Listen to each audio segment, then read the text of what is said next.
1730. The sterile bunker. You sit in a chair that costs $1,200. It is ergonomically designed for 12-hour shifts. The leather is cold against your lower back. You are in a windowless room in the basement of AT&T Stadium in Arlington, Texas. The air conditioning is set to 18 degrees Celsius. It hums at a frequency of 440 Hz. You can feel the vibration in your molars. Outside, 92,467 people are screaming. You do not hear them.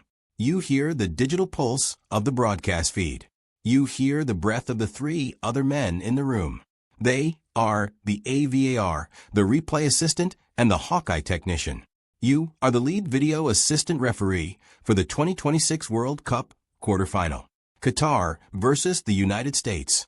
You look at the wall of monitors. There are 24 screens in your primary field division. Each screen displays a different angle of the pitch. The grass looks unnaturally green. It is the result of 4K resolution and high dynamic range. You see the moisture on the blades. You see the shadow of a moth flying near camera 4. You check your watch. It is a Hublet Big Bang FIFA World Cup 2026 edition. It retails for $5,800. It vibrates against your wrist every 60 seconds. It is synced to the atomic clock in Colorado. You take a sip of water. It is room temperature. You do not want a cold shock to your throat. You need your voice to be steady. You need your vocal cords to be loose. You wear a black headset with a boom microphone. The foam over the earpiece smells like antiseptic and old sweat. It is a used headset. It has been sanitized, but the scent of the previous official remains. You do not think about who he was. You think about the 0.02 second delay in the fiber optic transmission. The match starts in 90 minutes. You open the FIFA protocol manual. It is 142 pages long. You know every word. You have read page 84 64 times. It defines clear and obvious. You know that clear is a subjective term in an objective world. You are the arbiter of that subjectivity. Your salary for this tournament is $85,000. If you make a mistake, you will never earn another dollar in this industry. You will be 38 years old with a degree in sports science that you haven't used in 15 years. You look at the replay assistant. He is 24 years old. His name is Marcus. He has a mole on his left eyelid. He is tapping his fingers on the console. The console has 12 buttons and 2 jog wheels. The wheels allow you to move the footage frame by frame. One frame is 0.02 seconds. In 0.02 seconds, a professional athlete can move their foot 14 centimeters. Your job is to find the 14 centimeters. The room smells like ozone and burnt coffee. There is a plate of protein bars on the central table. They are wrapped in silver foil. You do not eat. You do not want your blood to go to your stomach. You want it in your brain. You want it in your eyes. You stare at screen 7. It shows the tunnel. The players are lining up. The Qatari captain is 182 centimeters tall. He is adjusting his captain's armband. His hands are shaking. You notice the tremor. You record it in your mind. You do not feel pity. You feel the data. The referee on the pitch speaks into your ear. His name is Bjorn. He is from the Netherlands. He has a resting heart rate of 48 beats per minute. Radio check, Bjorn says. Loud and clear, Bjorn, you say. Your voice sounds like a stranger's. It is flat. It is the voice of a man who has removed himself from the world. You are not a fan. You are not a person. You are a biological extension of the Sony Hawkeye system. The stadium lights are 2,000 lux. You can see the glare on the monitors. You ask the technician to dim the overhead LEDs in the bunker. He turns a dial. The room goes dark. Only the screens remain. Your pupils dilate. You are now inside the game. You are 400 miles away from the nearest stadium exit. You are 17 steps below the earth. You are ready to see what the human eye cannot. 1915, the first contact. The match begins. The sound of the whistle comes through your headset 0.4 seconds after you see the referee's chest expand. You watch the ball. It is the Adidas Oceans. It contains a 500 Hz inertial measurement unit sensor. The sensor tracks every touch. It sends data to the local positioning system at a rate of 500 times per second. You see the data on a small tablet to your right. It looks like a cardiac monitor. At 12:04, there is a challenge in the box. A U.S. defender slides. The Qatari winger falls. The crowd of 92,467 people makes a sound that vibrates the floor of the bunker. You do not look at the crowd. You look at camera 12. You see the contact. The defender's stud grazes the top of the winger's boot. It is 3 millimeters of leather. It is not a foul. Check complete, you say. Confirmed, Bjorn replies. The game continues. You feel a bead of sweat crawl down your spine. It stops at the waistband of your trousers. You do not move. You do not want to break your focus. The temperature in the room has risen to 19 degrees. The heat from the processors is winning against the air conditioning. There are 144 terabytes of data being processed every minute in this room. You are the filter for all of it. The U.S. scores at 34-22. You check the build-up. You go back 18 seconds. You look for a handball. You look for an offside. You look for a foul. You see a Qatari midfielder get nudged. It is a shoulder-to-shoulder contact. It is legal. Goal stands, you say. The score is 1-0. You look at the Qatari coach on screen 15. He is screaming at the fourth official. He is 52 years old. He has a wife and 3 daughters in Doha. He has a contract worth $4.2 million a year. If he loses this game, his contract will be terminated. You see the sweat on his forehead. You see the way he grips the plastic railing of the dugout. He looks like a man who is drowning in shallow water. You do not feel for him. You watch the way his mouth moves. He is using a word that would get a player a red card. You make a note. The halftime whistle blows. You have 15 minutes. You do not leave the chair. You do not look at your phone. Your phone is in a lead-lined locker in the hallway. It has been there since 1600 hours. You are forbidden from communicating with the outside world. You could be bribed. You could be threatened. You could be told that your mother is ill. None of that is allowed to reach you.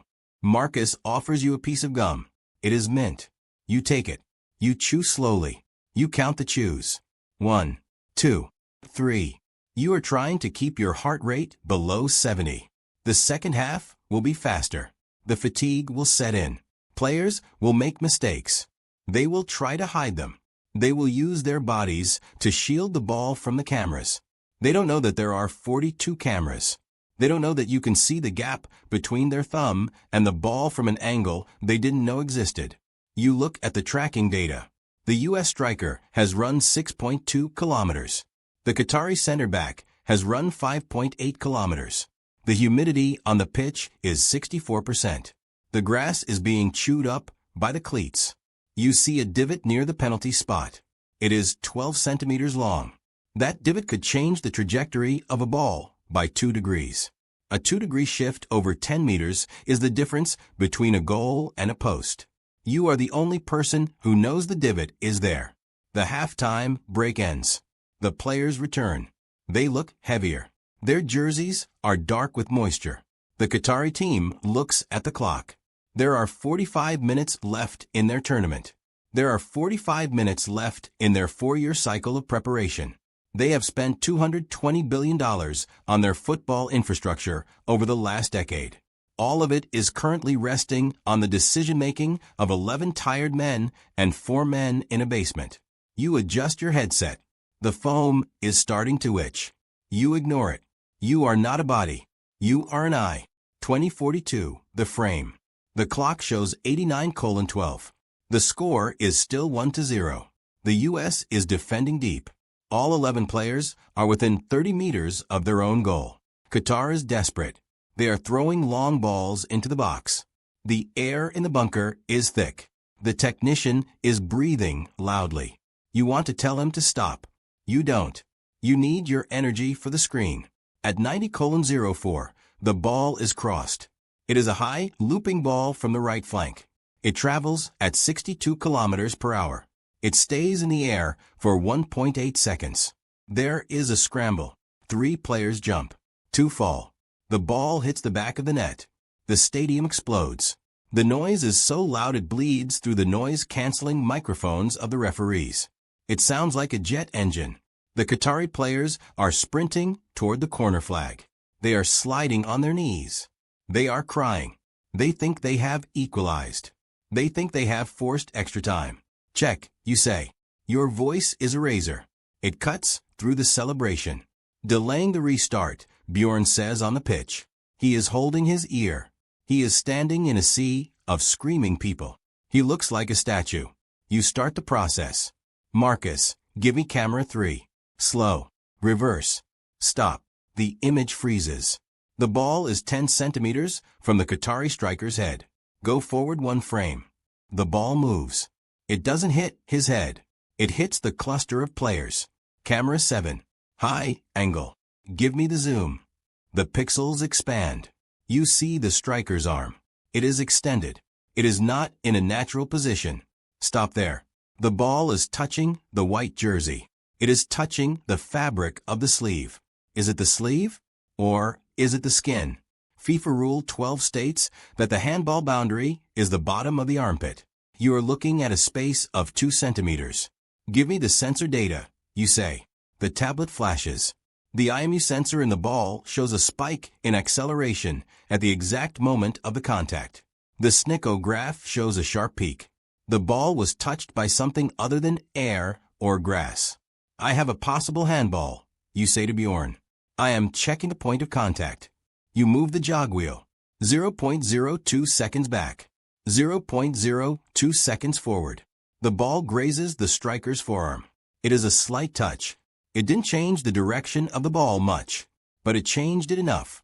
It lowered the ball's trajectory by 4 degrees. That 4-degree change allowed the ball to land perfectly at the feet of the second striker who scored. Without that touch, the ball would have gone out for a goal kick. Bjorn, I recommend an on-field review, you say. This is the moment. The stadium sees the VAR review graphic on the big screens. The 92,467 people go from euphoria to a silence that is more violent than the noise. You can hear the blood pumping in your ears. But that is not the moment everything changes. The next stage is 21:05, the fallout. Bjorn walks to the monitor on the sideline. He is surrounded by security guards. The Qatari players are shouting at him. One player is 10 centimeters from his face.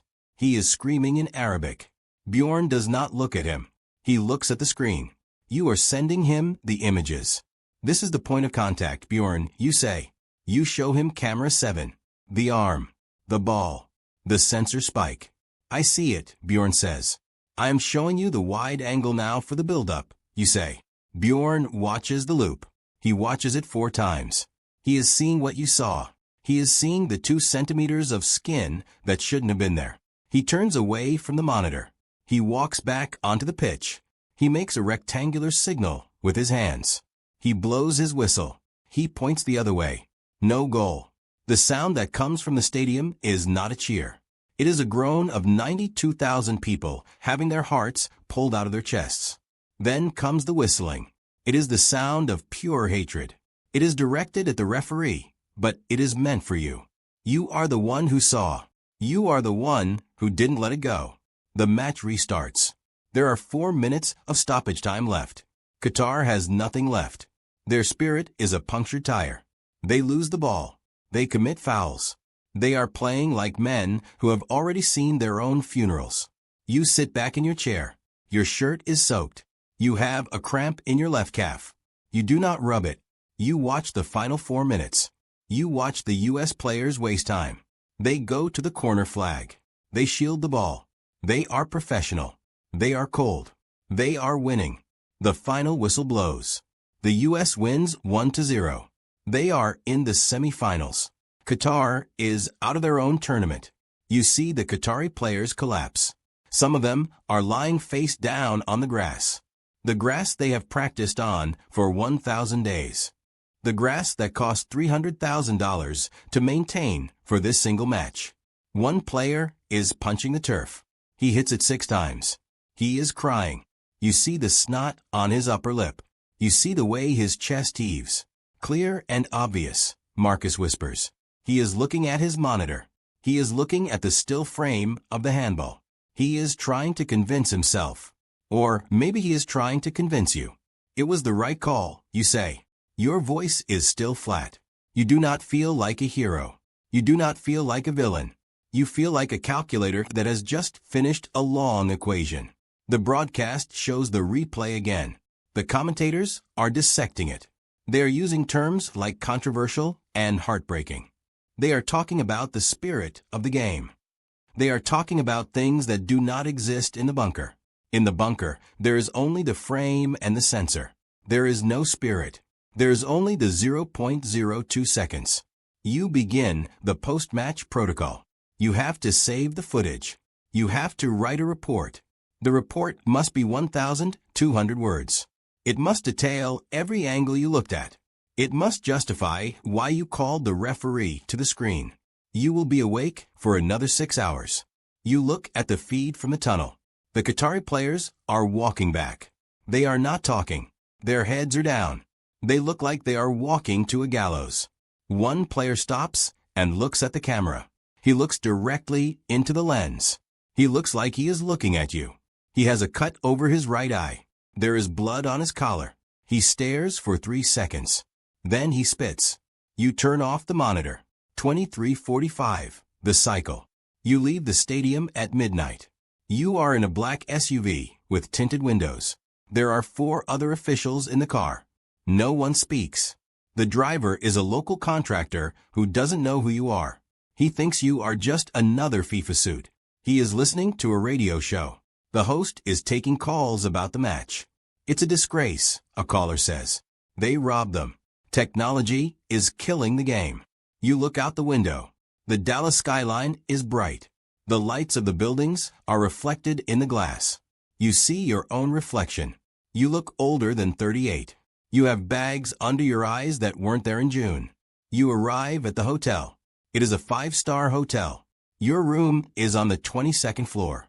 It costs $650 a night. You go to the lobby. It is empty except for the night staff and a few stragglers. You see a boy sitting on a luggage cart. He is about 12 years old. He is wearing a Qatar jersey. It is the same jersey the striker wore. The boy has a football under his arm. He is waiting for his father to check out. The boy is looking at a tablet. He is watching the replay of the disallowed goal. He moves his finger across the screen. He is scrubbing the footage back and forth. He is doing exactly what you did 3 hours ago. He is looking at the contact. He is looking at the 2 centimeters. His face is focused. He isn't crying anymore. He is studying. You walk past him. You smell the chlorine from the hotel pool. You hear the chime of the elevator. You get into your room. You do not turn on the lights. You sit on the edge of the bed. You take off your shoes. Your feet are swollen. You check your phone. You have 314 notifications. 112 are from news apps. 150 are from social media. 40 are death threats. 2 are from your ex-wife. 1 is from your father. You open the message from your father. He is 70. He lives in a small house in the suburbs of London. He was a referee in the Sunday leagues for 30 years. I saw the frame. The message says, "You were right, but they won't forgive you for being right." You put the phone face down on the nightstand. You do not respond. There is nothing to say. You are right and you are alone. This is the trade. You have traded the love of 92,000 people for the accuracy of a 500 Hz sensor. You go to the bathroom. You splash cold water on your face. You look in the mirror. You see the man who canceled a nation's dream. You see the man who followed the protocol. You don't see a difference between the two. Tomorrow, you will fly to New York. You will be the VAR for the semifinal at MetLife Stadium. You will sit in a different chair in a different bunker. You will look at different screens. You will watch 22 different men run across the grass. You lie down on the bed. The sheets are high thread count cotton. They feel like paper. You close your eyes. You don't see your family. You don't see your future. You see the frame. Camera 7. The zoom. The ball touching the fabric. The 0.02 seconds. In the room next door, you hear a faint sound. It is a television. Another official is watching the highlights. He is watching the same moment you are seeing behind your eyelids. He is probably wondering if he would have made the same call. He is wondering if he has the stomach for it. Downstairs, the boy in the Qatar jersey is still scrubbing the footage. He is learning. He is learning that the game is no longer played in the air or on the grass. It is played in the pixels. He is the next generation. He will grow up knowing that a centimeter is a mile. He will grow up knowing that the eye is a liar. He will eventually find himself in a room like yours. He will wear the headset. He will feel the ozone. He will hold the jog wheel. He will wait for the 89th minute. The cycle is perfect. It is cold. It is clear. It is obvious. You fall asleep as the sun begins to hit the glass of the 22nd floor. You have 4 hours before your car arrives for the airport. You do not dream of goals. You dream of lines. Straight, red, digital lines that cut the world into two pieces. Those who are onside and those who are gone.